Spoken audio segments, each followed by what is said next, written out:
My family. நம்ம வீட்டில் என்ன ஸ்பெஷல்னா ஒரு ஸ்பெஷல் இல்லை. இட்லி பொடி வெட்டும் போதே தெரியும் குழம்பு எதுவும் வைக்கல, இட்லி பொடி தான் தொட்டு சாப்பிட போகிறேன்னு. என் 3 பேர்த்துக்கும் 2 முட்டை தோசை. தென்னா ஆச்சி இட்லி பொடி. நம்ம வீட்டில் இட்லி பொடி இருந்துச்சு, அதனால ஆச்சி இட்லி பொடி தான் இன்னைக்கு நைட் நம்ம வீட்டில்.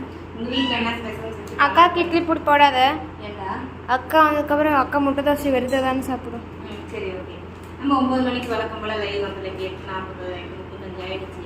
40 ஆக போகுது. எப்பவும் போல நம்ம 9 மணிக்கு இன்னைக்கு லைவ் வந்துடலாம். எப்பயும் போல 9 மணிக்கா இல்லை 9 மணிக்கா? 9 மணிக்கு 9 மணிக்கு சீக்கிரமாக நம்ம ஒரு நல்ல விஷயத்தை வந்து ரிவீல் பண்ண போகிறோம். எவ்வளோ சீக்கிரம் முடியுமோ அவ்வளோ சீக்கிரம் நான் வந்து ரிவீல் பண்ணுவேன். நீங்கள் வந்து மறக்காமல் உங்களோட ஆசீர்வாதத்தை எனக்கு கொடுங்க. கண்டிப்பாக சீக்கிரமாக நல்ல விஷயத்தை ரிவீல் பண்ணுவேன். நீங்கள் எல்லாம் ஆர்வமாக கேட்டது ஒன்று, சீக்கிரமாக ரிவீல் பண்ண போகிறேன். நாம தானே தங்கம்?